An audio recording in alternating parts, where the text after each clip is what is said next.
Well, hello, everybody, and welcome to Around the Layout, where model railroaders come to tell their story. My name is Ray Arnott, and excited to have on the show Chris Adams from Old Saybrook, Connecticut. Chris, welcome to the show. Hey, Ray, glad to be here. Thanks for having me. Oh, it's been a little bit of a wait to get you on, but I'm really excited to talk to you. And we had a couple missed opportunities, but really glad and some really good timing to have you on, because we just ran into each other at the Northeast Regional Prototype Modelers. Northeast New England, yeah. It's basically any RPM, I guess, technically, but they have the NE just collapsing the New England and the Northeast. Yeah, you can interchangeable, right? So exactly. But a great event in Springfield. So we'll talk a little bit about NYNH&H and in that event as well. Plus, we're going to talk about what you're modeling, which is the Valley line, and we'll get into that. I do have a question for you, because I was thinking about this, and you're kind of tied into, Connecticut legislature, and you've been a Connecticut resident your entire life, Chris?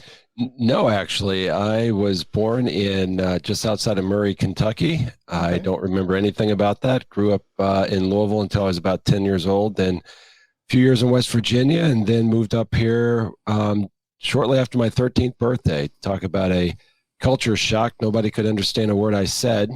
My accent was that thick, believe it or not. Yeah. But yeah, I consider myself pretty much a Connecticut resident now. It's been 40 years, so I think that qualifies me at this point. Well, it certainly qualifies you to answer this, because I was thinking about that. What do we call people from Connecticut? You got Texas as Texans and Alaskans, and whatnot. What would we call ourselves? I think it's supposed to be nutmeggers, although there you go. Really, yeah, I think you actually. That never really resonates, I don't think. Connecticuters, I don't know. Yeah. I don't think there's low. I think they need overly taxed. Well, yeah, we could be talking about that too, but let's not do that. That's a totally different podcast. So yes, it is. We'll go away from that. We'll call each other. I'm not getting paid, so I'm not talking politics. There you go. I don't blame you. And but we'll say we're fellow nutmeggers. And you're not too far away from me. And what really excited me to get you on, not only, obviously a great modeler, but you're also doing a line that kind of, tickles my interest, because it kind of falls into that category I like of what they call ghost railroading, where thinking about what a line used to be. Now, yours isn't deactivated. It's got the Essex steam train on it and whatnot. And so it's not completely, but just that thought of, maybe we were born 50 years too late, and just be able to travel back and see it in its heyday and just kind of fantasize about that. So you've kind of done that with your model, your railroad rather, and we'll definitely get into that. But you had me pull out one of my favorite books, which is The Rail Lines of Southern New England by Ronald Dale Carr. And I traveled with this. I did a lot of traveling throughout Southern New England, and this was kind of the book to go to, because I'd always find a line or something and pop that open. And so I pulled out in the Connecticut Valley line, and it was really cool to read some of the history of it. And I know you're really deep into the history of it as well. So let's talk a little bit about that. Your passion for the Valley line, you live near it. So what really sparked your interest in the Connecticut Valley line? Well, it's like one of those things everybody says. It's you can have the long version or the short version. I don't think there's really an in between, but I'll try to keep it short. I was not really planning on modeling this line initially. I mean, like a lot of folks, it took me a while to light on a prototype to model. My first love was actually the Rutland whenever I was first getting into model railroading, and then I discovered there was railroad right in my own state, and kind of, because I do like the historic research, I started researching where I lived at the time was Naugatuck, Connecticut. And I was going down Route 8 one day and swore I heard a steam locomotive, and it ended up being one of the old Budd RDCs with a Hancock whistle instead. So imagine my shock and surprise. Instead of seeing a steam locomotive, I saw a passenger car that was rolling along all by itself. Right. So I didn't have any idea what that was. I had just gotten into railroad stuff, but that was intriguing. For the longest time, I was going to model the Berkshire line, because I enjoyed going up to the Northwest hills, taking little road trips up Route 7. I dearly departed, but good friend of many, Pete McLaughlin, shared a lot of photographs with me. He had worked on the line. He was an engineer on the New Haven Railroad way back when. But the real seeds of modeling the Valley Line happened right out of actually Railfan Day 1986. Essex Steam Train, it was just called the Valley Railroad at the time. They had a Connecticut Valley Railroad Museum, which turned into the Railroad Museum of New England, had a Railfan Day in November 1986. And I was a senior in high school, just started my senior year. And the one of the guys on there said, "Oh, we're looking for a steam locomotive fireman for next summer if you think you might be interested." And so, I right out of high school, I literally graduated. And the next day I moved to Essex, Connecticut. And what my mom thought was just an old boxcar, she thought I was going to be a hobo. It was actually a Pullman troop sleeper that had been outfitted with a coal stove and a bunk bed and hot plate and a shower. And boy, I was just king of the road. I'm day out of high school and I've got my own place. I'm working on the railroad. 40 steps away, I'm stepping up into a steam locomotive and firing, and I did that for 3 years. Then college, law school, and got out of everything for a bit, and got back into model railroading, and that's when I was going to really model the Berkshire Line. In our place in Milford, I had everything all mapped out and had started the bench work, and then we moved to Old Saybrook. Now, Old Saybrook is 4 miles south of Essex, on the shoreline of the old New Haven Railroad, still active today. It's part of the Northeast Quarter. And the house that we ended up getting is literally has the Valley Line going through the back, not quite the backyard, but the back part of the property. Does that happen by accident, or did you, do you send a real estate agent out and say, "Here's where I want to live on this line," and just how does that happen? It really did happen by accident, if you can believe it. Because when we moved here, I was into bicycle racing, and the model railroad stuff, the modeling had really taken a back seat. And the rail line was actually more a negotiation in our favor. What's this rail line? We're not going to pay this much for the house. We got a rail line next to it. Now, I knew that it wasn't active because I knew enough about what had actually been there, and knew that they only used that line occasionally for hand on the throttle. Where the guys get to spend the day running a steam locomotive. And nowadays they have railbacks that come down here, but they only have occasional special moves, so it's not busy. But the real estate agent doesn't know that, so that helped out a little bit. So yeah, it was a little bit by it was a happy accident, and so whenever I did get back into things, just to show you how far out of it I was, and I'm almost embarrassed to admit this, and I think this is the first time I've ever admitted it in public. When the NMRA National came to Hartford in 2009, I'm working literally within sight of where it was being held, and I didn't attend at all. No kidding. Yeah. And so I knew it was going on, and I knew that I was, kind of into model railroading, but I wasn't really, into it at that point. So yeah, I was really out of it. And then, starting in 2010, 11, the bug just kind of bit again, and I started, chasing the steam train again. The same guy that had asked me about becoming a steam locomotive fireman way back in 1987 or 86 recognized me out shooting the train one day, and said, "You're never going to believe this, but we're kind of short of steam locomotive firemen for the Christmas trains coming up. Yep. Do you think you could still throw a scoop?" And darned if I didn't. So it was a heck of a lot harder at that age than it was when I was 18. But I did get back into it a bit, started firing the steam locomotive a little bit, and even got up to steam locomotive engineer trainee for a while before work got kind of more in the way. But yeah, at that point, I had picked up the Shoreliner magazine that the New Haven Railroad Historical Society puts out to research this line, and a guy named John Wallace did 2 feature articles on the line, which really went deep into the history, lots of photographs. He rail fanned this line when he was in high school, and he lived 2 houses off of the Valley Line, just like I do today.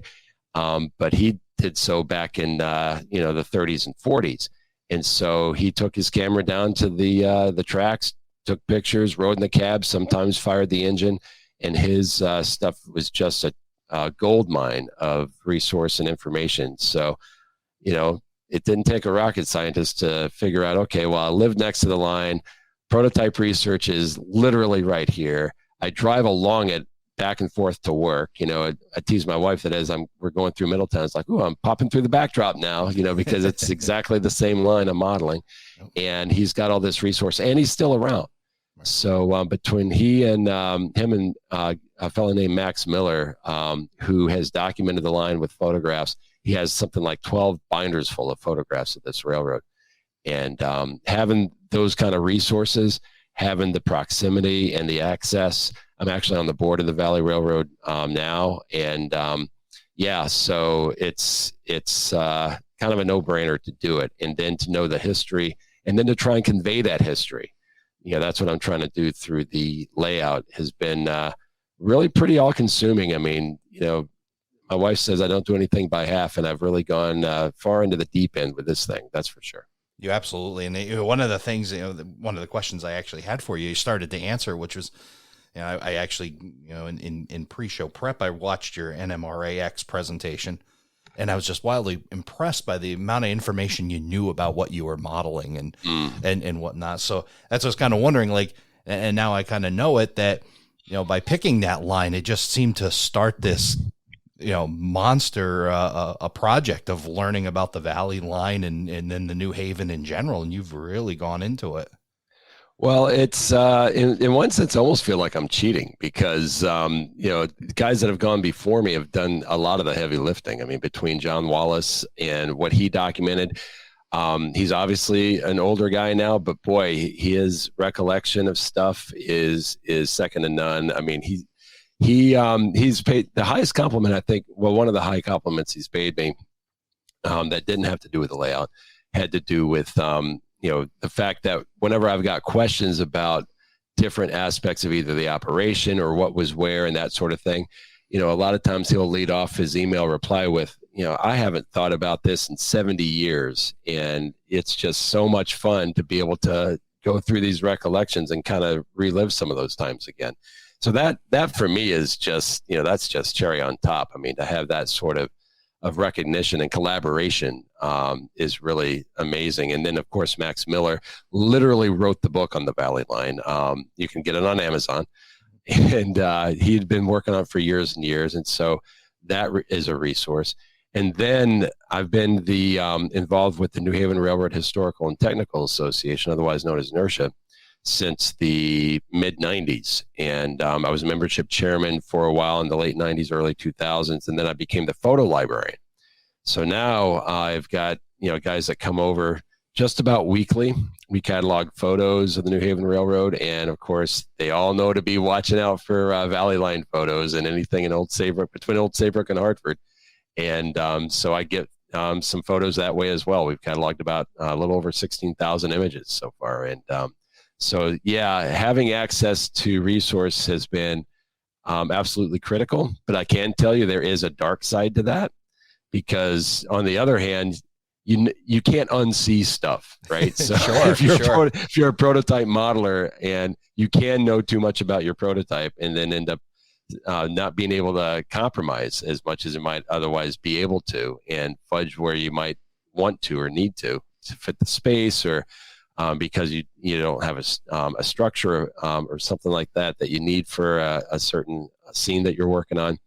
And so, yeah, sometimes I imagine, starting on a whole new railroad, something that I know little or nothing about, and how much fun I could have just making it up because there's no other resource. Right. Don't have that excuse with this. Yeah, for sure. It's like, the ignorant bliss is long gone, and therefore, right. Yeah. So, yeah, I was talking, as you were talking about it in your NMRAX presentation, you were talking about, the prototype modeler and like the handcuffs that you wear at times and whatnot. But what hits that point of when you have to go close enough. I mean, to try to convey it all, and we'll talk about your layout here in a moment, but when you have that much information, how do you draw that dreadful decision of, well, it was like that, but I'm going to have to do it this way? I mean, talk about that. That's got to be a tough decision to make. It is. I mean, the struggle is real when it comes to that sort of thing, for sure. Excuse me. And yeah, it varies, I think. I mean, I think it depends. Part of the evaluation is whether or not this is a signature scene. Right. There are some scenes that have to be right. You can't turn something 180 degrees because everybody will know that it's been turned 180 degrees. And, if you really can't avoid that, then, the chips fall where they fall, and you've got to do what you got to do. But there's on that note, there is the major shipper on the Valley Line is Hartford Rayon in the Dividend section of Rocky Hill, Connecticut. And it breaks just about every model railroad rule the way that the prototype is set up there, how I'm oriented on my layout, because the tracks, it's three industry tracks, one on a curve, two on a switchback, and all on the opposite side of the building from the aisle. Okay. And so in order to switch that area, you need to get up on a stool and look over it.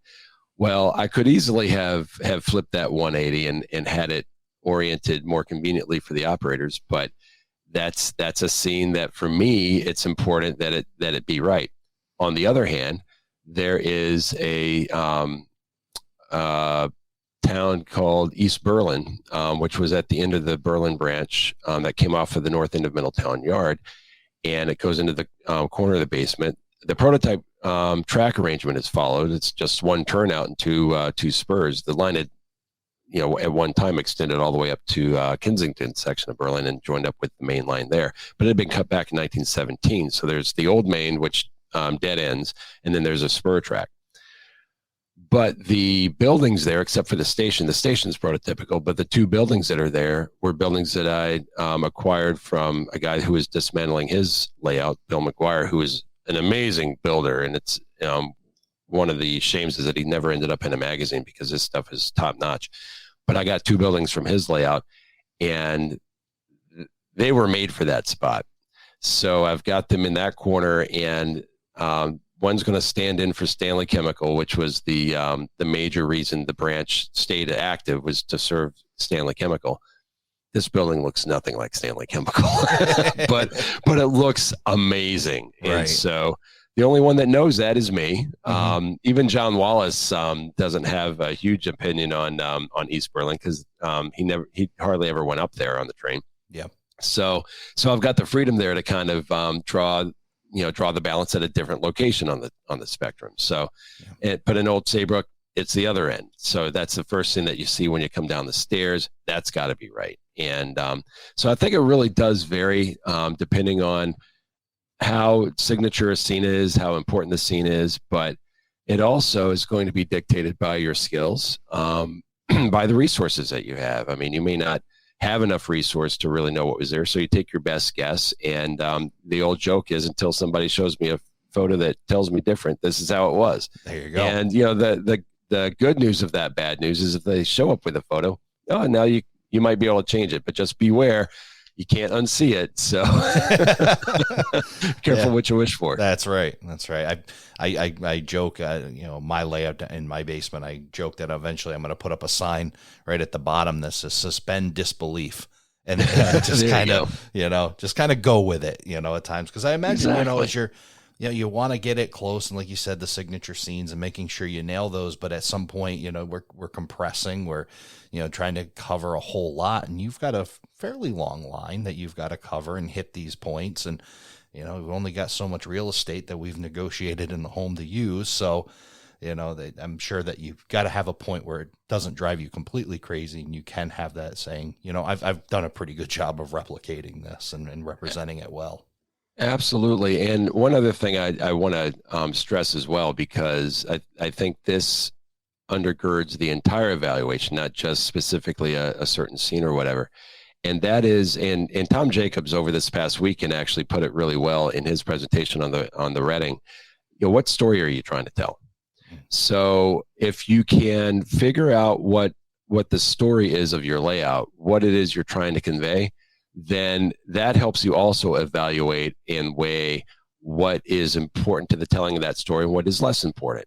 So one of the things that I struggle with, it's kind of become a running joke on my blog, is, you know, how OCD I am with some of these things and how I can go down the rabbit hole and get into so much detail. And I think it resonates because I'm not alone in that. I mean, I think that's pretty common among a lot of us in model railroading. And one thing that I've found that's really helped me, and maybe it'll help others, is that if you focus first and foremost on the story that you're trying to tell with your layout, it really helps you focus on what's most important. It helps you be okay with the inevitable compression that you're going to have to go through, and has everything directed in that direction. And what I'm trying to do is I'm trying to tell a story of what it was like to, you know, run, you know, what I call retail railroading. I mean, it's just the guys that had direct contact with the shippers. You know, the crews would have direct contact with the people along the line. They were delivering the daily stuff, and you know, at that level, it's real personal. It's a whole different kind of railroading than the big time railroading you see maybe, you know, on some of the bigger main lines. And that's the story I'm trying to tell. And I have a passion for branch lines and you know, local freights. I've got 4 of them on the line, and they're all prototypical and they're interchanged with one another. But, you know, I'm not immune to the siren call of the main line as well. I got to scratch that itch a little bit. So I've got a little section in Old Saybrook where I've got 71 trains coming through in a 24-hour period. So, but that's not my main story. My main story is the branch line and the local freight. So I do only have one mainline town, and the trains on the main line are just representations. They're not, the consists aren't correct. They're just representations. They're bit players. They make cameo appearances. You know, the main actors are the locals, so they have to be right. Right. The towns along the branch line have to be as right as possible. The towns even on the other branch line, on the airline branch, not even anywhere near prototypical, as anybody that's visited the layout or been on the blog will see. I mean, that's just operationally going to operate as the airline. But my main story is the valley line. So I didn't get wrapped around the axle too much on the other lines and being perfectly prototypical. Those have what I enjoy, and you know, aren't as wedded to having to be perfect. So maybe that helps a little bit too, because all of that kind of goes into the stew, you know, that you put together to try to figure out how you're going to actually do what you really want to do. And one of the two things that you got there kind of playing with each other is, you know, you're an operational guy. You enjoy operations on the layout. You want to have that.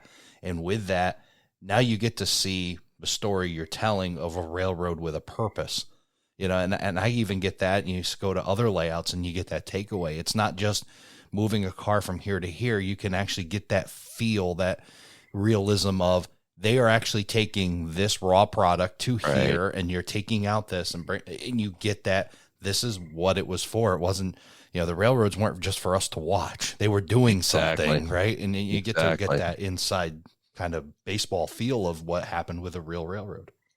Well, when it, and that's, you know, for me anyway, and I think it's true for others, not everybody, but for me, the operations is really the other side of the coin. I mean, you can build the models, you know, you can be into the model building, you can be into the, you know, all the aspects of model railroading, which we all enjoy, you know, the research or whatever. But it's not until you operate it, especially if you're operating it according to the prototype and how it actually ran, that it, you know, it sounds cliche, but it's true. It really does come to life. And having those operating sessions, whenever I sit back and I see the trains actually behaving and interacting with one another, the way I read in John Wallace's articles, you know, how he remembered things running back in the day, it's extremely satisfying. And the highest compliment that he ever paid me was whenever I had him over to the layout shortly after it was done for an operating session. And in his article, he's got a whole section called A Day on the Valley Line, where he describes the typical day on the Valley Line, what the Valley Local did, all the industries that it switched, all, you know, the other trains that it interacted with, everything in a typical day. And the way I designed the layout and the industries that I chose, the towns that I chose to focus on, all were to replicate that typical day that he wrote about.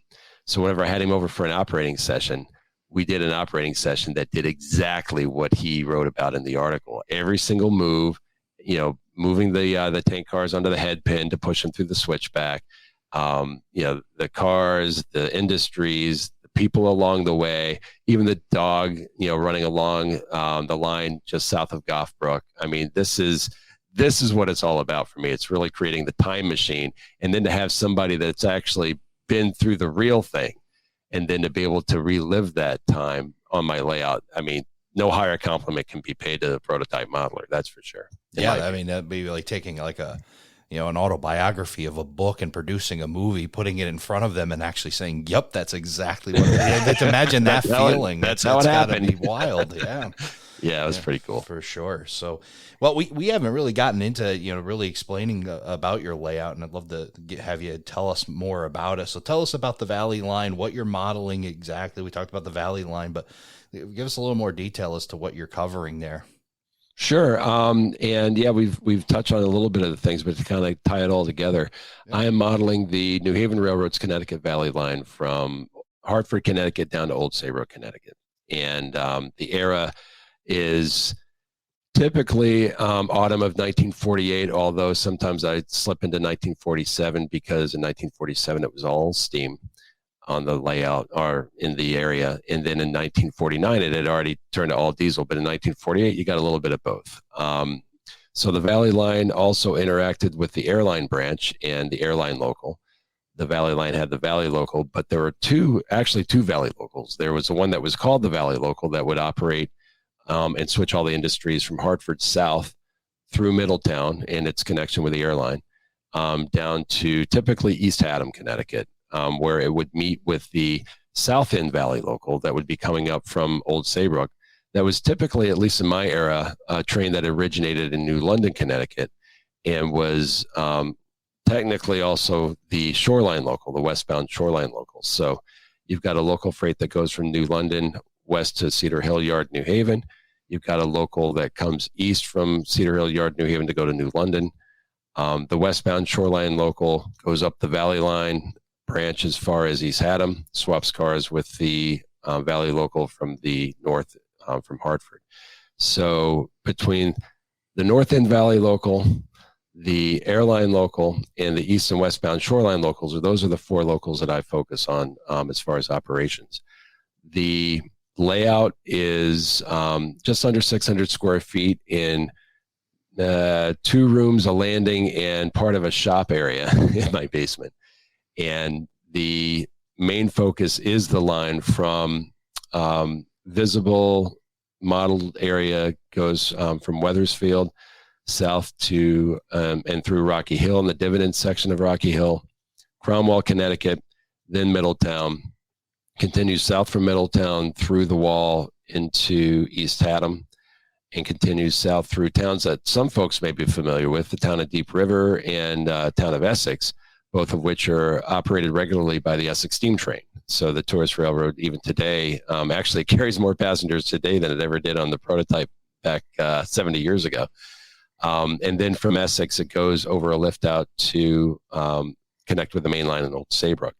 So the airline comes in and on over 2 2x8 modules, it travels over those to the town of Middletown, where the prototype would have continued over the Connecticut River. It did go over the river and continued east and north, but on my layout, it has to terminate in Middletown. So the airline local is a turn, comes to Middletown, does its work, goes back and works the fictional towns of Somerset and Mill Hollow on the 2 2x8 sections.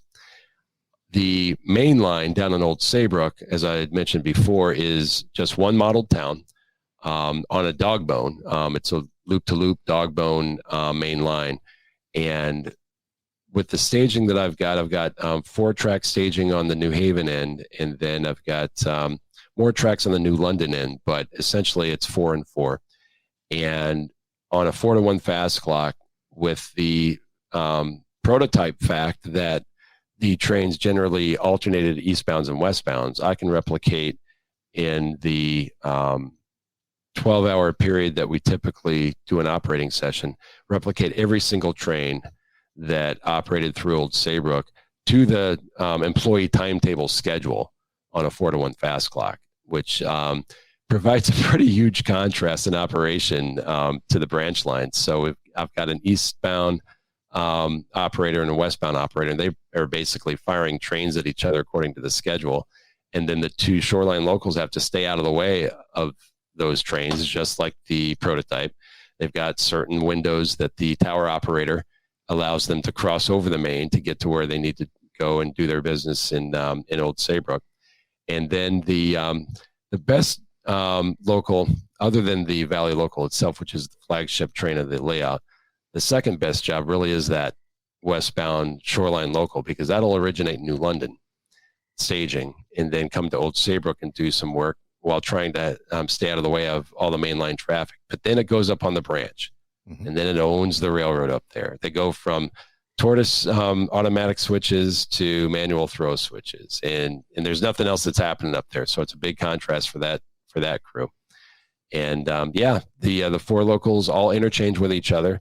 That's pretty much how the New Haven operated. It had so many branch lines. It was really, in many ways, called just a giant terminal railroad. So it was, like I said, retail railroading. I mean, there was a lot of branch lines, a lot of local traffic, and to move those cars around, unlike your typical setup where you would have just an eastbound and westbound local and all the towns along the way would just be served by that.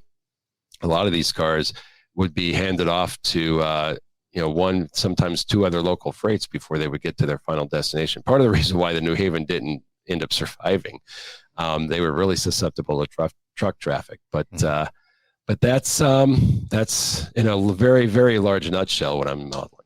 Yes, and I encourage anybody listening to, it's definitely a visual thing, and we're doing an audio podcast. You definitely want to check out. Chris did a excellent NMRA presentation in April 2020, right in the midst of all this pandemic stuff that was going on, and did an excellent job talking about his layout and many of these things with some great visuals of his layout and some of the areas. There's a couple I wanted to comment on. When I saw the photos. Unfortunately, I haven't been able to see it yet. I'm hoping that'll be soon. I know that my good friends Mark Herrick and Don Iris were over there yesterday and were able to see the layout. And Mark had seen it before, and he shared with me a photo. But I want to talk about the first one that I had seen that really just was something, and it's not a overly complex scene, but you just did an excellent job. Is East Berlin. And you took that road, and the way the road and the backdrop just blends, and the scenery is just phenomenal work. And I'd like to talk a little bit about that and the process to try to get that to line up as well as you did. Well, thank you so much. That is one of my favorite scenes, as anybody that's on the blog will attest. I mean, just about every new piece of equipment I get, I always photograph there. And it's only, right. It's really the only, I would say, just about finished section of the railroad, and it just happens to be in the back corner in the farthest away spot. But it's got some extra textures and stuff on there. But yeah, that is, I would say, equal parts skill and serendipity, because I knew that I had the road had to go right into the backdrop, and I knew that because of the prototype, especially in Wethersfield, there's a lot of that where the road goes directly into the backdrop. And I figured I would use East Berlin as a practice because, again, I wasn't really too wound up about making sure that was perfectly prototypical. I wanted to convey the area as best as I could. And I had taken a lot of photos just about every autumn. Debbie, my wife, will attest to the fact that I take a lot of road trips in the autumn, and I'm just taking pictures of fields and trees, tree lines. Roads into the backdrop was one, like, whole autumn was nothing but, taking pictures of roads just going off into the distance. And so I'd collected all these photos, and no matter how many photos you take, it's still rare to find one that really does what you want it to do for the application that you want to do. And this particular photo that I got, it's, just to try and describe it for anybody that hasn't seen it, it's a tree-lined road. The trees, are casting some shadows on the road that cross the road. And it's a country road. So I think there's maybe one yellow line down the center. and it's an overall gray tone, as you would expect. But there's also some other colors in there as well that, being a little bit colorblind, it's hard for me to tell, but my wife, Debbie, is really good at color. And so I had this photograph, and I knew that it would look good, behind this road that I had going into the backdrop, if just by shape, because, I could get the edges of the photo to line up with the edges of the road. And then it was a matter, I think the real key there is doing your best to match the colors of the foreground road to the colors that are on the backdrop photo. Because even though putting the photo behind the road looked good, it looked okay, it wasn't until I really took the colors that were in the photograph and pulled them, if you will, onto the foreground road that it really, really started to pop. That was the skill part, with a little bit of help from my wife. But where the serendipity part comes in, I think, is those shadows that are cast across the road hide the fact that that there's no fillet. You hear a lot of times people that are blending roads into the backdrop are, they do a little fillet so it blends up and in. I don't have that, mostly because I totally forgot to do it. But I have gotten so many compliments about that scene. I mean, I'm afraid to mess with it, and you really can't tell. And if you don't have shadows that go across the road in the way that does, I mean, yeah, a fillet will be a little more helpful. But I think the big key is two things. First of all, getting the colors to match as best you can to the photograph, so you really pull that onto the foreground road, because that'll fool the eye into believing that it goes in. And the second key thing is to read anything by Tom Johnson, because he's really the master at this. And I've taken a lot of schooling from his techniques in trying to replicate him as best I can, because he really is a master on his shelf layout, just blending that road into the backdrop. But other than that, the scene is a tree line that I had taken and done a little bit of Photoshop. I should, in full disclosure, on that photo of the road, there was some Photoshopping that was required. I had to remove the yellow line down the center, because I didn't have that in my era. Remove some power lines. But you'd be surprised how just a little bit of Photoshop skill, and it doesn't take much, you can get rid of a lot, and your eye doesn't see the little jagged edges and the things that you've had to blur in order to make those things disappear. So, but I appreciate the compliment. It's been really fun to get the feedback. Well, I'll tell you what, when you say that was, you were kind of on, your first attempt in practice, it just makes me excited to see what else you got in store, because you've done so well with that. It's maybe beginner's luck. That's kind of a fear of mine. I would definitely keep going, because you've done an excellent job there. And then, if anybody was listening and heard the ding go off, that was me texting Chris a photo that Mark Herrick shared with me. And he mentions this faded tree line that was done in this area, and just how impressed he was. And I am as well, that this is the handiwork of Bill Schneider, as he explained. So yeah, tell me a little bit about that scene. Well, I can only tell you a little bit about this scene because Bill just described it to me last Thursday, because he had just finished it. He was like me; he was trying to get everything ready for the NYNH&H weekend in the layout tours. But yeah, very similar. I mean, he took a bunch of photos of the area that he's modeling. Actually, he and I went on a field trip last July in that part of New York State, and a lot of the photos he's using for his backdrops were from that trip. But one of the things that I'm noticing here on the thing, and this is tough for an audio podcast, but there's a tree line, and then he's got just the hint of some structure roofs that are popping up behind that first tree line. And I know that those aren't on the photographs, because I know the photograph in the very back, I know none of that was there. So it's a matter of tricking your eye and moving from the foreground to the background. You've got just the hint of some activity with the roof lines that are tucked in there. And then you've got the distant hill is a little lighter, a little more faded, compared to the foreground trees, which were darker and more defined. So that gives you that real sense of distance as well. But I can't, go by without commenting. And again, it's unfortunate that y'all aren't seeing the photo, but there's this little pond that's right between the tracks and the backdrop, which, from a model railroader's perspective, you think, why the heck, did you do that? Where you just wanted to practice a random pond somewhere and it's there? Well, again, it's the telling that story we were talking about before. He told me that in every photograph of this area, and this area is a yard area in Sydney, New York, I believe. Mm-hmm. In every area, in every photograph, you see this pond in the background.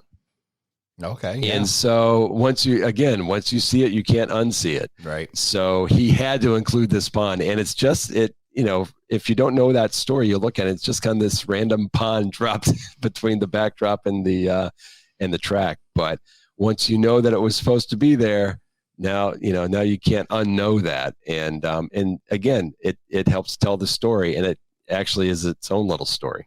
Yeah, and I share this picture, with Bill Schneider, because I know he's helped you with yours, and it was kind of neat listening to your NMRAX. I keep going back to that, but one thing I really keyed on and whatnot is the collaborative effort on your layout and some of others, that people have contributed, whether it be buildings and whatnot, and it's really kind of a neat thing to be able to pull people in and have this forum of sorts to share talents and do those kinds of things.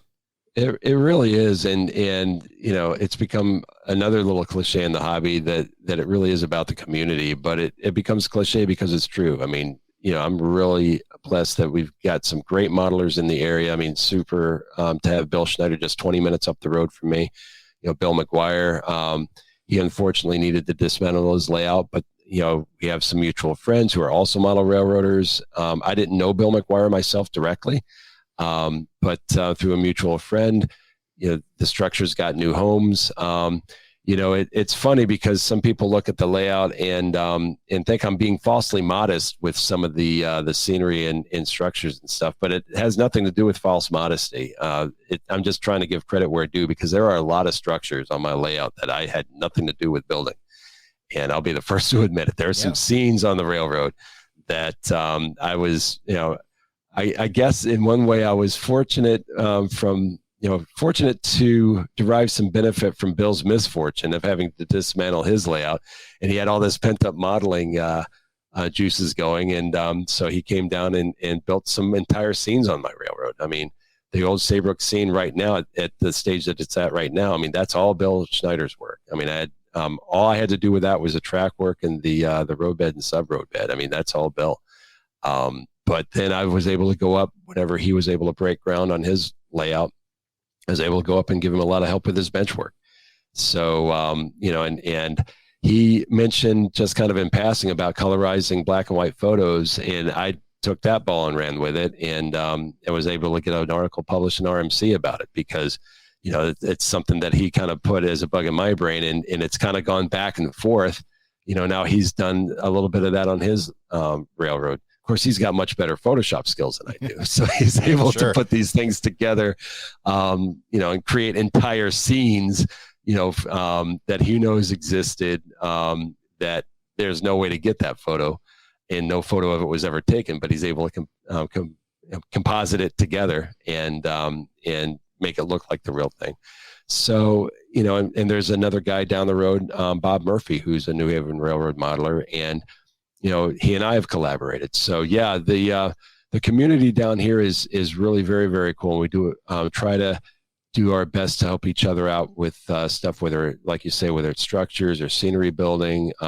Randy Hamill, who has his own layout and website, he's been a huge help with the track work. Another buddy of mine, Pete Lucchini, Peter Roos. I mean, I didn't want to go down the road of naming names, but because I know I'll leave somebody out. I mean, Tom Derwin, Teccato.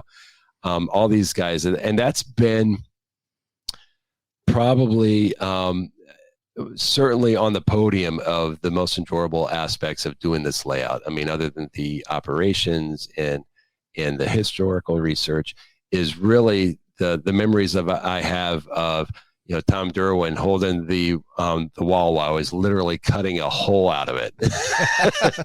Another, Dick Otto leaning up against a door frame that they're moving 6 inches to the side to make room for staging. I mean, having that kind of collaboration and help. I mean, those are friendships and relationships that you just can't get, hardly anywhere else. I mean, I guess if you've got a foursome at golf, you guys are pretty tight too, but I'd say model railroading probably has it all over that. Yeah. Well, I'll tell you I forget golf. I play most of my game in the woods anyway. So, but in a sense, tying this all together, that your layout tells a story, but not only just the story, but the model railroading kind of story too. You'll have those stories of the time they came over, moved a door, and the other ones you mentioned. And I know personally the same thing, or when a guy's railroad, goes down, but you're able to grab one of his buildings and it lives on, and you'll be able to tell that story and remember it. And it's just some really cool connecting things that we can do in this hobby that,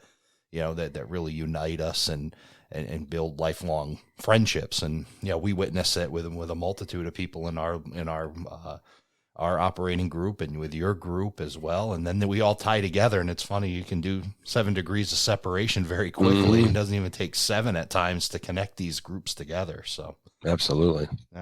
So yeah, I just found that pretty wild with Bill Schneider, and that guy can build some scratch buildings, can he? Oh my goodness. He sure can.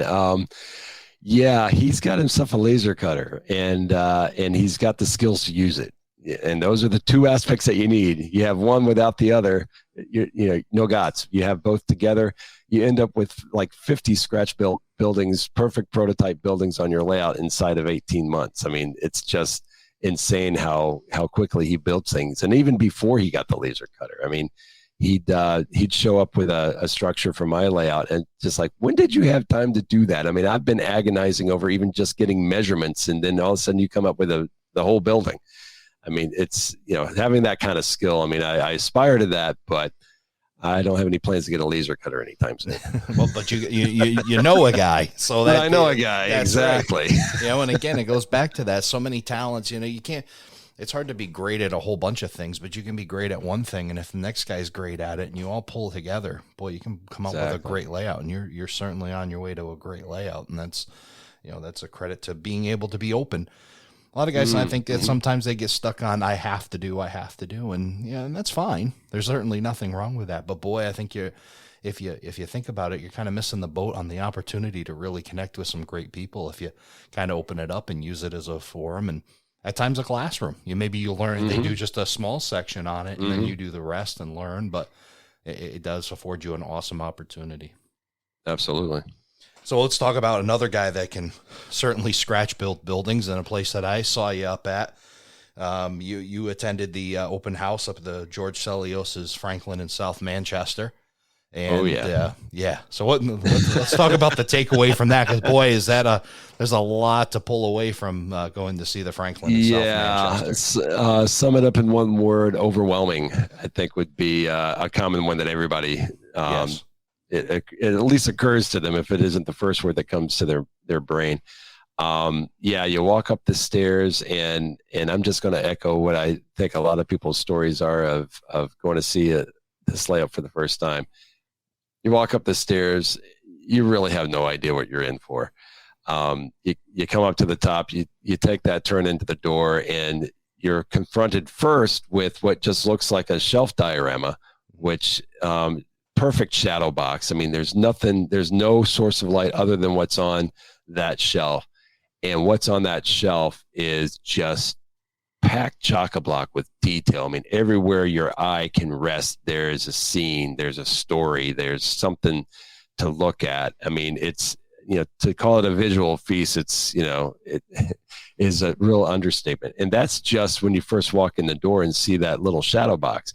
Right. You go down that narrow corridor and come around the end of the corridor, and it's like an explosion of just visual detail and cities and mountains, and it's an entire world. It really sounds corny, but it almost really takes your breath away when you come around that corner and you see what there all is to see, and it's all lit so well and presented so well.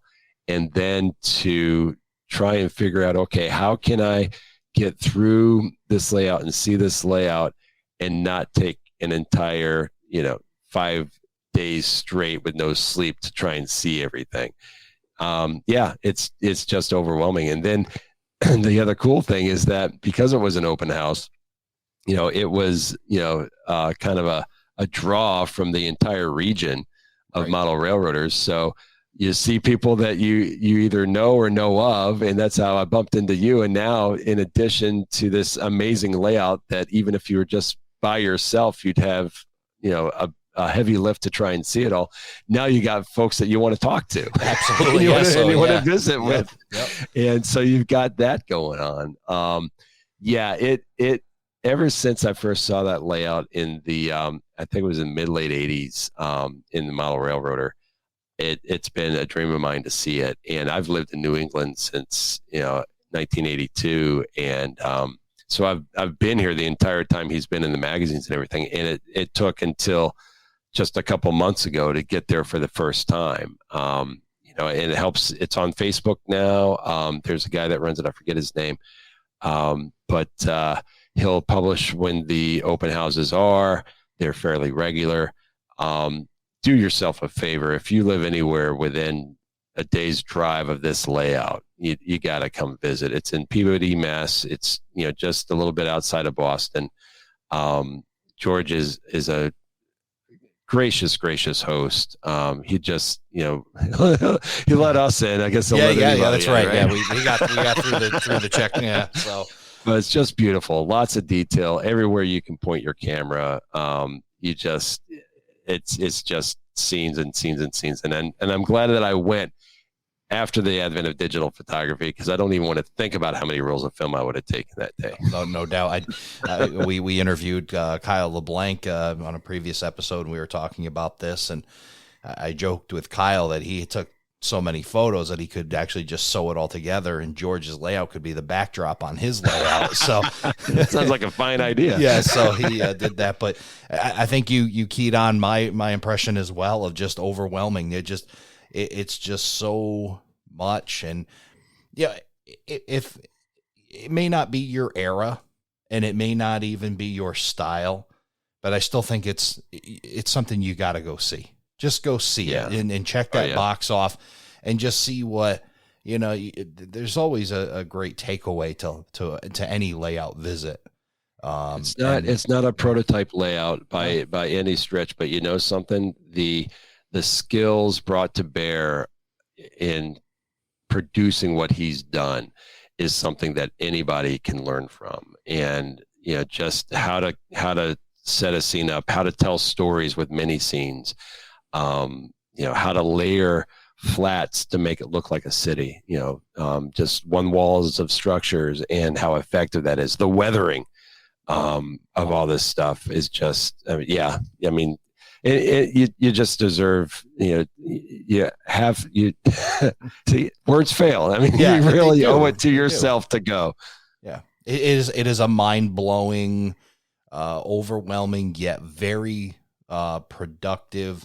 Again, just spend the time, look at it. And again, there may be just one small piece of it that you say, I wonder how, or you can kind of look and say, yeah, I like that. And then you can bring it home with you in your head and absolutely, or on your cell phone, or if you're Kyle, you got to get a second cell phone to take pictures or whatnot. But thumb drive for your cell phone. Yeah, exactly. And he's got to, I guess I don't know how many more pictures he could have fit on there, but he'd move, but that's that layout. You move 6 inches and it's like a whole, there's so much, there's no, it's just so much. And he did just a very neat experience. And then, then we saw again each other this weekend. We were talking about NERPM and the Northeast, New England, whatever they want to use the NE for RPM. So, but a great look. My first experience at it, I'm sure you've been to several. I've been to a few. Yeah. The last time I was at that one was in 2018. Of course, they missed the last couple of years. So I've been to that one probably 3-4 times, and then I went to the Mid-Atlantic one for the first and only time back in 2019. I plan on going to that one again. I haven't been to the others. I know that there's one outside of Philly, one, Valley Forge, one a little bit further west in Pennsylvania. But I'd like to make it to Cocoa Beach sometime. That seems to be, between that and whatever the Collinsville, Illinois one is called now. Those are the ones that everybody talks about going to. But I got to tell you, I'm spoiled for choice. We are here in New England between the Springfield show in January that the Amherst Club puts on, and the NYNH&H that Dave Owens puts on. Why would you cross the Hudson? Yeah. I mean, you pretty much can do everything right here, And Right. considering the traffic and crossing the Hudson, you might not want to do that anyway. Yeah, we're very spoiled. I mean, you just shoot up 91, and we're coming across from the Eastern Connecticut area and get it. What would you say your takeaway from the you had quite a bit going on, because you attended the NYNH&H event in Springfield, and then you hosted, did the layout tour, and you had some people visiting. Yeah. So what would you say was your big takeaway from the prototype meet? Well, I guess the obvious ones, are really what hits me first. It's the quality of the modeling and the quality of the clinics. It's these events, I'll speak for the ones that I've been to, have been nothing but high quality all along. The passion that folks pour into their presentations, the skill that they're pouring into their modeling, and at all levels. That's the other thing too. There was all the modeling that I saw there was high level modeling, but it wasn't all the same level of modeling. There was some stuff that was really outstanding. When you first walked in, there was a guy there that I had never seen it at the proto meet before, that was a marine modeler. Mm-hmm. And he had models of railroad car floats and floating grain elevators and that sort of thing. And again, not my modeling shtick, but holy cow, the detail that he had on these models. And the other aspect of it, and what really resonated for me, is the information, the prototype information that he accompanied each of the models with. So it's like, answering the question, what is a floating grain elevator? And he had an entirely, written out description of what these things did, why they were built, what happened to them. A real history lesson right there. Other people, had fantastic clinics where, it may not be, right in the main line, or no pun intended, on the same track as what I'm doing. Mm-hmm. But, to learn something new is always a lot of fun. And the presentations that a lot of these guys were given, it's almost like college level quality. But without the boredom and the sleeping. Yeah. You've got, you're able to learn something new about an aspect of the hobby or about an aspect of the prototype that you didn't know before. And that's why we go. Obviously there's those, but then the people, some of these people we hadn't seen since, 2019 before COVID. And so, a lot of the clinicians would remark on that at the beginning. It's just nice to see everybody here again. And so there's obviously the community as well. So a lot going on at a proto meet. So if you ever have a chance to attend one, be sure to. Yeah, and it was really, for New England, this area, it was our first gathering without snow, because we finally have an Amherst meeting, and then it snowed. And right. So now we've got good weather and the camaraderie, getting people back together. And I echo the same thing about the presentations. It was kind of fun. I was sitting there going, this is about as good, not about as good. It's on that level where I'd be going to a training course for my work, except for it's trains. Yep, exactly. So it's really well done. Yeah, it's good credit to all that. I sat in 3 clinics on Saturday. I was only able to make Saturday due to some other commitments, but I sat in 3 clinics, and not a single one was a sleeper. It was just really good. I sat in, and I apologize, I didn't write the names down, and hopefully they do listen, but they did one on the milk trains in Vermont. Now that's that's my grandfather, maybe my great grandfather's era. Yeah, Randy Laframboise. Framboise. I don't know how to pronounce his last name. But his first name's Randy. Look at you picking me up. Good job, Chris. Picking me right up here. But yeah, what a wild. It was just neat to hear. Thinking about it, you never. For me, it's like assumed. Okay, milk moves. It moves all. But how did they do it back then? And just the process of it, even before there was the big refrigeration and whatnot, and just. Really cool history lesson within this exactly. within his layout, and then there was and you learn something. I mean, like you say, if you know that milk goes to market. Okay, well, knowing how that happens in the detail, even if I don't have milk trains on my railroad, but I found that absolutely fascinating. Yeah, absolutely. The whole industry and how it's changed so much in the lifetime of people that are still around. How much it's changed and how it's become so commercial, and the family farms have kind of dwindled. But boy, to be able to again tell that story, even in a PowerPoint presentation, you get to learn a lot for sure.